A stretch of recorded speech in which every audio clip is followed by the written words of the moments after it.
Today we're going to mix things up a little bit and talk about Apple's events themselves and the format they've been presented in since the pandemic has begun, and how this may have been a secret success and a good idea all along. And there's some cons and some pros to Apple switching to more pre-recorded events that are not actually live, but obviously the production value changes a bit, so let's talk about that now.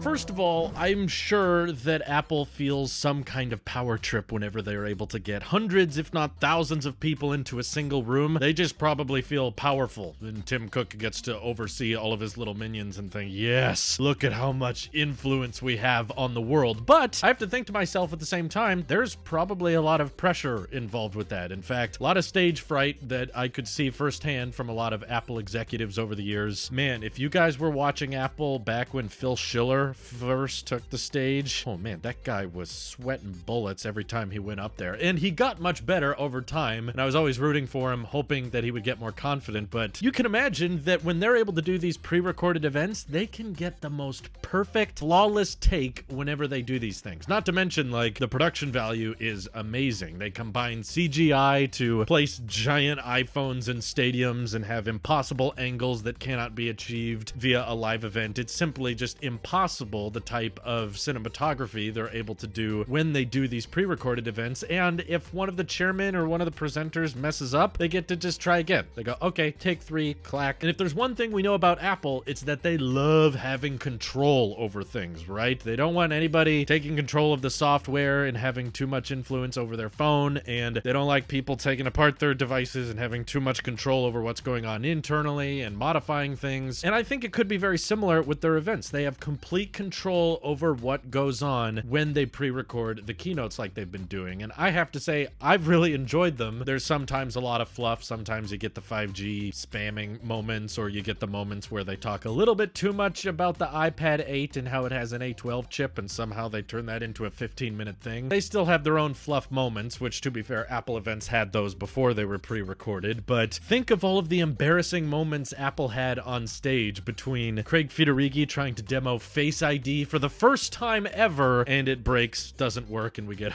oh, let's go to backup here. That would never happen with a pre-recorded keynote. And another hilarious moment that I'm sure Apple was kind of embarrassed by and they were not happy about was back when they unveiled the Pro Display XDR in 2019. They unveiled the Pro stand would cost $1,000 on top of the $5,000 display. The audience actually had noticeable laughter and kind of a big sigh of, what? And you can tell it impacted the presenter's confidence. As soon as he announced that, everyone starts laughing and making noise, and then he's like, guys, I don't make the prices, okay? I'm just the presenter. And they don't have to worry about the variables or those unpredictable reactions from the audience that could throw off people. Honestly, it's kind of surprising that we don't have that many people heckling at Apple events or shouting out to the people on stage. It does happen on occasion, but it's still somewhat pretty rare. People know they would get thrown out by security, so they just don't do it. And I also can think way back to the Steve Jobs era, where he was trying to showcase how much faster the iPhone 4 would be, and because all of their bloggers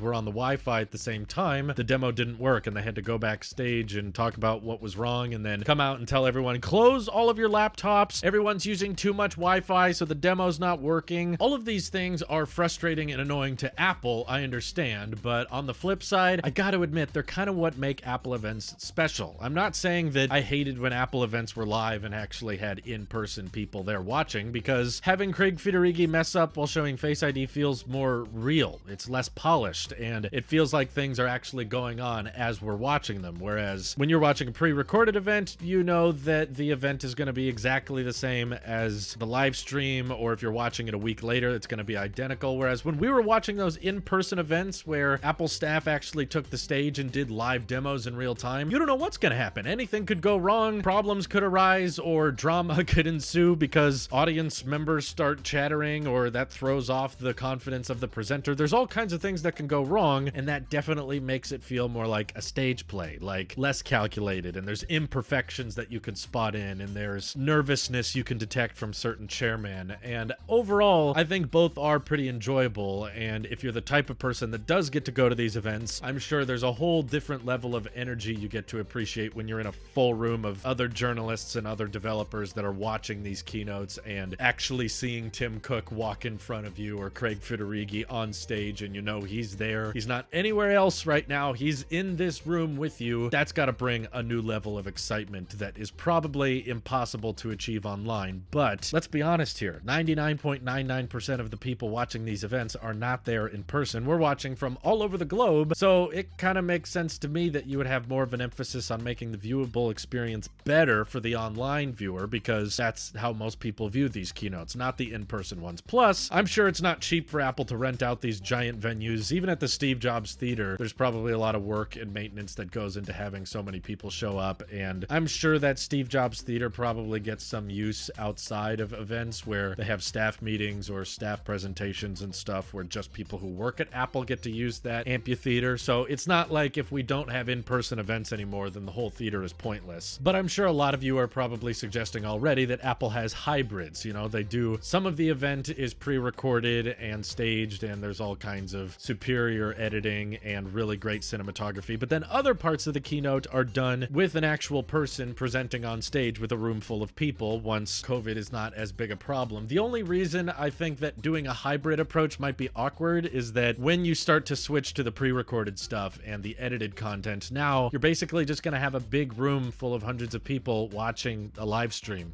which feels kind of weird. There might be a few perks to having Tim Cook actually show up on stage, but either way, I would definitely feel weird if they did a lot of product reveals. But you could watch it online from home, or you could book a hotel, book a flight, show up to the Steve Jobs Theater and watch it on their projector there.